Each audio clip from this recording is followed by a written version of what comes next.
এখন নতুন করে কিছু লোক আবার তৈরি হইল। ইমাম সাহেব কি ব্যাপার? করোনা তো আসছে, ভালো কথা, সবার জন্য নিয়ামত, আমার জন্য কিয়ামত। আমালে বড় কিয়ামত হয়ে গেছে। আমি গেলাম কারণ কি, একটু কারণ বলেন না। কারণ হইলে আগে তো একটু দিনে মানে খাওয়া যাইত। কোথায় মুরব্বী, কোথায় বাবা, কোথায় দাদা, কোথায় ইমাম সাহেব, আর কোথায় মুরব্বী সাহেব, কোন মুরব্বী সাহেব? কোন সাপ টাপ নাই। চেয়ারের উপরে চেয়ার দিয়া, হাঁটুর উপর হাঁটু লাগাইয়া, বাম হাতে সিগারেট, ডান হাতে চা দিয়া তো খাইলাম আপনি ভাবে। রোজা আসি গেল, আমার জন্য বড় কিয়ামত। ইমাম সাহেব দিনের বেলা খাওয়া যাবে না। আমি কইলাম সবাই কদের নিয়ামত, আমনে কোন দে কিয়ামত? আমার জন্য কিয়ামত হওয়ার কারণ আমি তো দিনের বেলা খাইতে পারি না। কথা বুঝেন আপনারা? ঠিক আছে, এই একটু মাথা মতো বলে মজা হবে। এখন আবার কিছু নিয়ামত। আমি বললাম কেমনে নিয়ামত?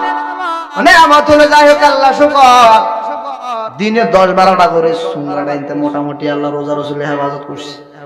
কয়েক খিলি মাশাআল্লাহ সাবাইতাম আল্লাহ রোজা রসুলের হেফাজত করছে। কথা বুঝুন তো? যাই হোক, নিয়ামত আর কিয়ামত। নতুন আপডেট বাইরে হোক, ইমাম সাহেব রোজা শুরু তো উগা, শেষ উগা, 1 তারিখ উগা, 30 তারিখ উগা, শুরু দিয়ে রাখলাম আর শেষে দিয়ে রাখলাম।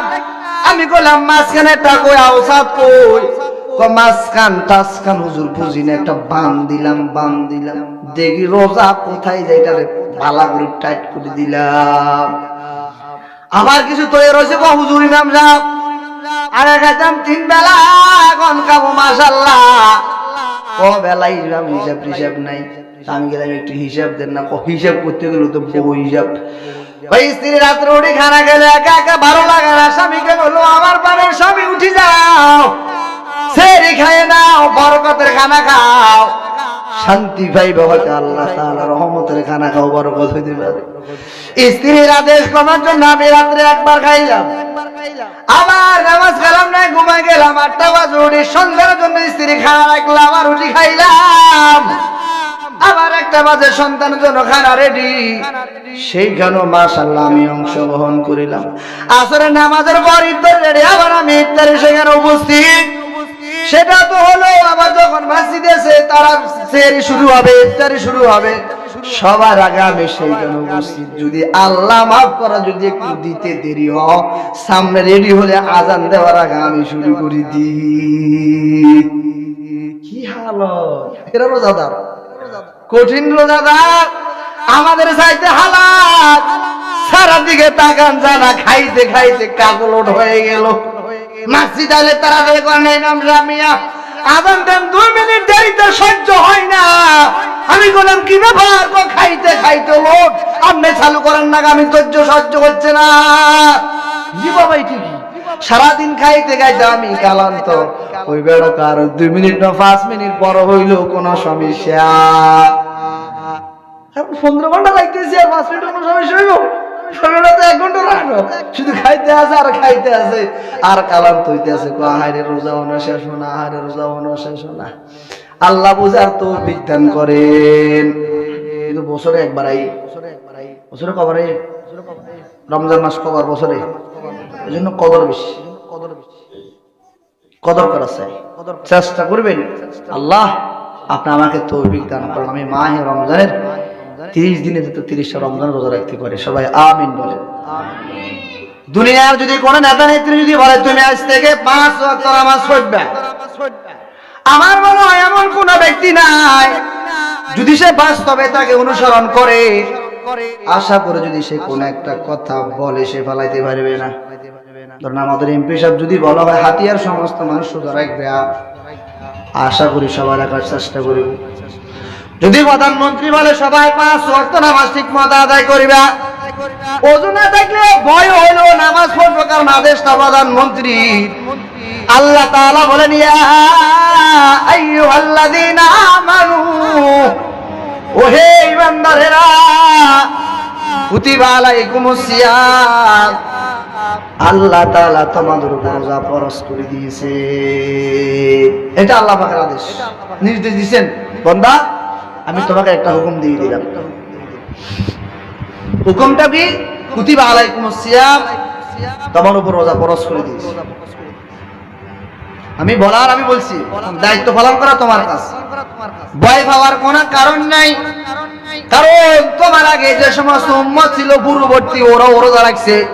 কামা কুতিবা আলাল্লাযীনা মিন ক্বাবলিকুম, তোমার আগে যে সমস্ত উম্মত ছিল, মূসা আলাইহিস সালাম, ঈসা আলাইহিস সালাম, নূহ আলাইহিস সালাম, প্রত্যেক নবীর উম্মত রোজা রাখছে, তোমার কোনো টেনশন নাই। এখন রাখলে তো আমার কি হবে? মিন ক্বাবলিকুম লাআল্লাকুম তাত্তাকুন, রোজা রাখলে তোমার কি হবে? যেন তোমার তখন তোমরা ফরেজগার হতে পারো। রোজা রাখলে তোমার মধ্যে ভয়ভীতি।